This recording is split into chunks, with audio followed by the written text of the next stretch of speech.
આજે આપણે બનાવીશું જોતાં જ મોઢામાં પાણી આવી જાય ને તેવી મીઠાઈની રેસીપી, જે તમને ખાલી ખાજા પકવાન જલેબી એ બધું પણ ભૂલી જાવ ને એટલી ટેસ્ટી એવી આપણે આજે મીઠાઈ બનાવીશું. એ પણ સરળ રીતે કોઈ પણ વ્યક્તિ આસાનીથી બનાવી શકે અને એકદમ ટેસ્ટી એવી.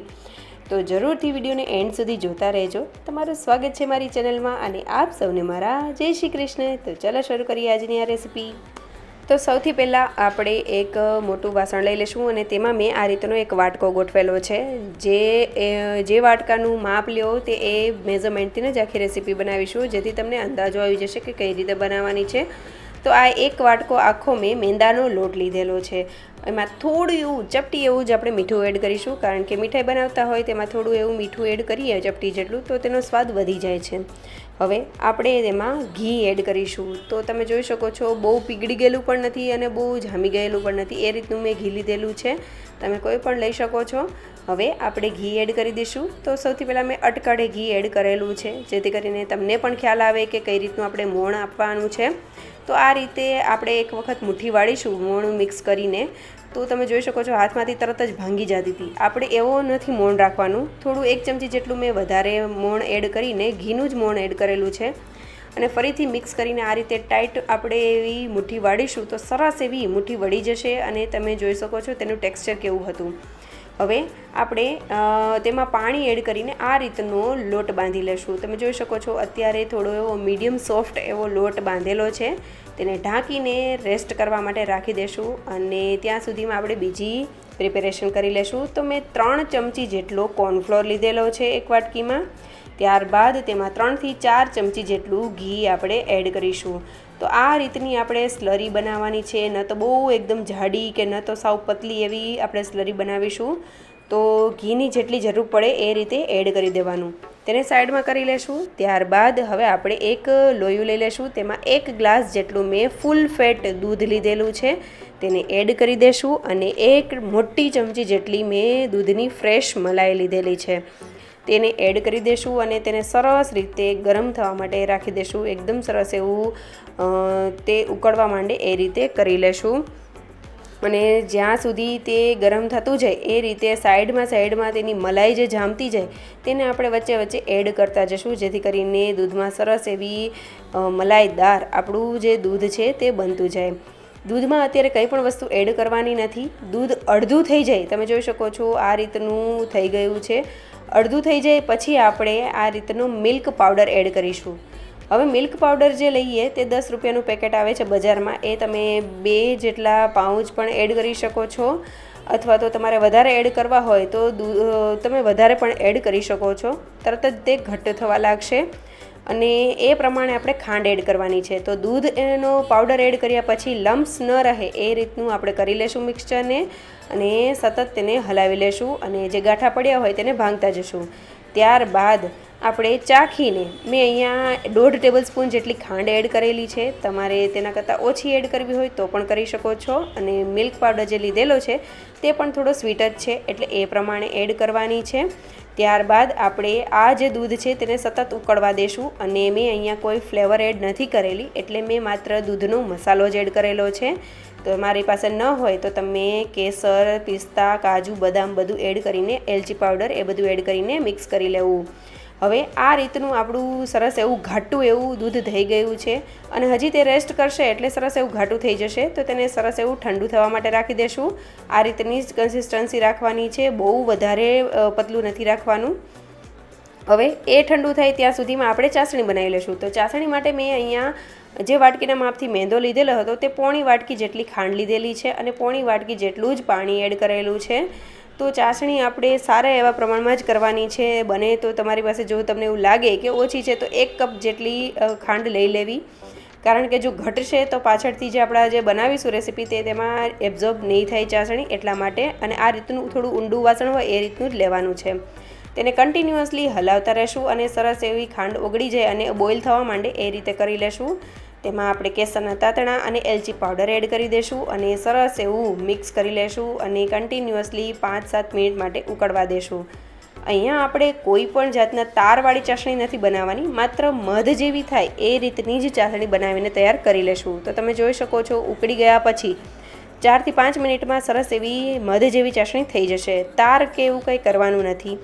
હવે તેને આ રીતે અધખુલ્લી એવી ઢાંકીને રાખી દેશું. ચાસણી ગરમ જ રહેવી જોઈએ, બહુ ઠંડી નહીં થવા દેવાની.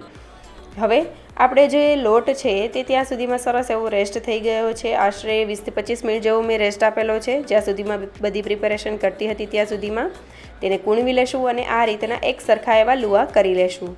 તેમાંથી એક લુવો લેશું અને તેને સરસ એવો વણી લેશું.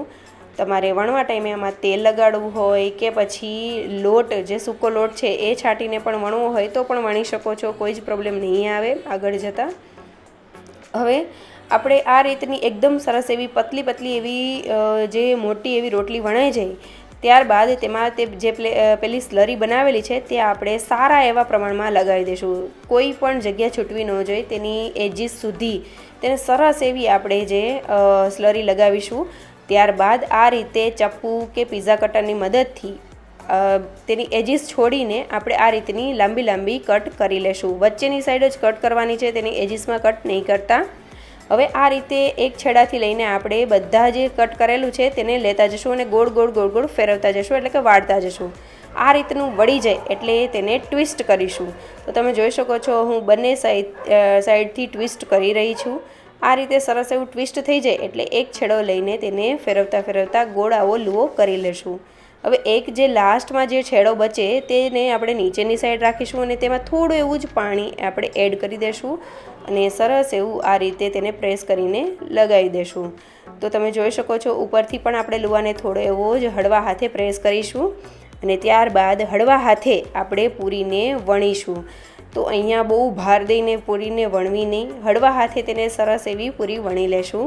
તો તમે જોઈ શકો છો અત્યારથી જ કેટલા લેયર્સ તેમાં દેખાઈ રહ્યા છે. બધા લેયર્સ ખુલશે અને બહુ સરસ એવી આપણી આ પૂરી બનશે. તો આ રીતે જ મેં બીજી એક રોટલી વણીને તૈયાર કરી લીધેલી છે. તમે જોઈ શકો છો મેં કેટલી પતલી રાખેલી છે.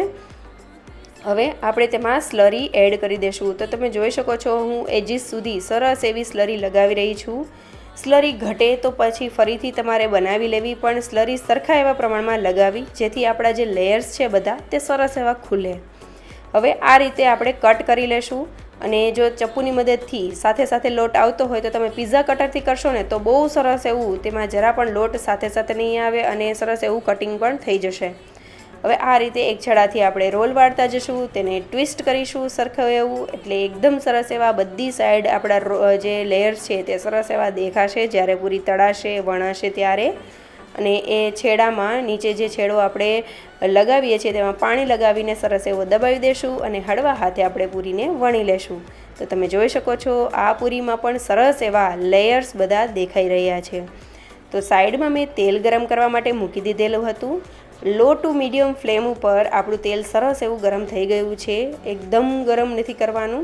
તો આ રીતે નાનો કટકો એડ કરીશું ને તો સાઈડમાંથી નાના એવા બબલ નીકળશે. જે રીતે આપણે શક્કરપારા મેંદાના કરીએ અને સાઈડમાંથી કઈ રીતે નાના બબલ થાય ને જે રીતે તળીએ છીએ એ રીતે જ આપણે કરવાના છે. જેમ કે સમોસા છે, કચોરીએ છે, એ રીતે તળવાનું છે. તો આ રીતે આપણે મેં પૂરી એડ કરેલી છે. તેને આ રીતે જ લો ટુ મીડિયમ ફ્લેમ ઉપર સરસ એવી થવા દેશું અને ઉપર આવે ત્યાં સુધી અને તેનું ઉપરનું લેયર સેટ થઈ જાય ત્યાં સુધી તેને થવા દેશું. ત્યારબાદ તેને બીજી બાજુ પલટાવી દેશું. તો તમે જોઈ શકો છો તળાતા સમયે જ તે સરસ એવા તેના બધા લેયર્સ એકદમ સરસ એવા ખુલી ગયા છે. અહીંયા તમારે સ્લરીમાં જો કોર્નફ્લોર ન હોય તો ઘઉંના લોટની અથવા તો મેંદાના લોટની પણ સ્લરી બનાવીને તૈયાર કરી શકો છો. પણ જો કોર્નફ્લોર હોય તો તેની જ કરવી, તેનાથી રિઝલ્ટ બહુ સારો એવો આવે છે.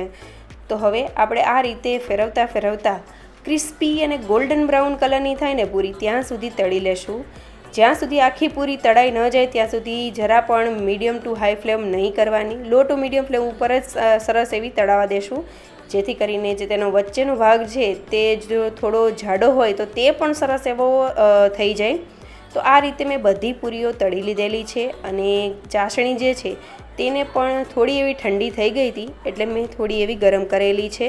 ચાસણીને ગરમ જ રાખવાની છે, બહુ ઠંડી થવા નથી દેવાની. હવે તેમાં આપણે એક જે પૂરી છે તેને એડ કરી દઈશું અને સાથે મેં બીજી પૂરી પણ પાછળથી એડ કરેલી છે. તો બંનેને 3 થી 4 મિનિટ માટે એમનેમ જ સિરપમાં આપણે ડૂબવા દેશું, જેથી કરીને તે સરસ એવું જે ચાસણી જે છે તે એબ્ઝોર્બ કરી લેશે અને ત્યાર પછી આપણે તેને નિતારીને બહાર કાઢી લેશું. આ રીતની પૂરીઓ તમે બનાવીને તૈયાર કરી શકો છો. જ્યારે પણ મહેમાન આવે અને સર્વ કરવાનું હોય ત્યારે તમે ચાસણી બનાવી લો અને જે આપણે પેંડાના જેવું જે લચકો બનાવેલો છે, મતલબ કે લિક્વિડ બનાવેલું છે રબડી જેવું, તે પણ બનાવીને તૈયાર કરી શકો છો. તો તરત જ એવું તમે સર્વ કરી શકો છો. અને અહીંયા આપણે મિલ્ક પાવડરના ઉપયોગવાળું જે રબડી બનાવેલી છે, તમારે એવું ન કરવું હોય તો ફૂલ ફ્લેટ મિલ્ક લઈને એમનેમ જ તેને જ્યાં સુધી આ રીતની કન્સિસ્ટન્સી ન થાય ત્યાં સુધી બાળીને પણ તમે કરી શકો છો, જો તમારે મિલ્ક પાવડરનો ઉપયોગ ન કરવો હોય તો આ રીતે આપણે તેને સર્વ કરી લેશું અને ઉપરથી આપણી જે રબડી બનાવેલી છે તે આપણે એડ કરી દેશું. આ રબડીને તમે થોડી ઠંડી કરવા માટે રાખી શકો છો, તેનો પણ ટેસ્ટ બહુ સારો એવો આવશે. અને ઉપરથી મેં ગુલાબની પાંદડીઓથી તેને ગાર્નિશ કરેલી છે, સાથે થોડા ડ્રાય ફ્રૂટ, મેં બદામની જે કતરણ લીધેલી છે, તમે કાજુ બદામ પિસ્તા કોઈ પણની કતરણ એડ કરી શકો છો. તો તૈયાર છે આપણી મીઠાઈ. બહુ ટેસ્ટી એવી ખાજલી ખાજા બધું તમે ભૂલી જાઓ ને એટલી ટેસ્ટી લાગશે, બહુ ટેસ્ટી એવી લાગે છે. બધાને જેટલાને મેં ખવડાવેલી ને બધાએ વખાણ કરેલા છે. તો જરૂરથી આ રેસીપી ટ્રાય કરજો. તમે જોઈ શકો છો મોઢામાં પાણી આવી જાય ને તેવી બની છે. અત્યારે જ મારા મોઢામાં પાણી આવી રહ્યું છે. અને આ એક મારી ફેવરિટ મીઠાઈ થઈ ગઈ છે. બહુ ટેસ્ટી એવી લાગે છે. જરૂરથી મારા કહેવાથી એક વખત બનાવજો. હું તો ક્યારની ટેસ્ટી કહું જ છું, કારણ કે બને છે જેટલી આ ટેસ્ટી એવી મીઠાઈ, તો જરૂરથી એક વખત બનાવજો. કોઈ પણ તહેવારમાં બનાવશો ને મહેમાન વખાણ કરતાં નહીં થાકે. તો જરૂરથી ટ્રાય કરજો અને જો રેસીપી સારી લાગી હોય તો લાઇક, શેર અને સબસ્ક્રાઈબ કરજો. Thank you for watching.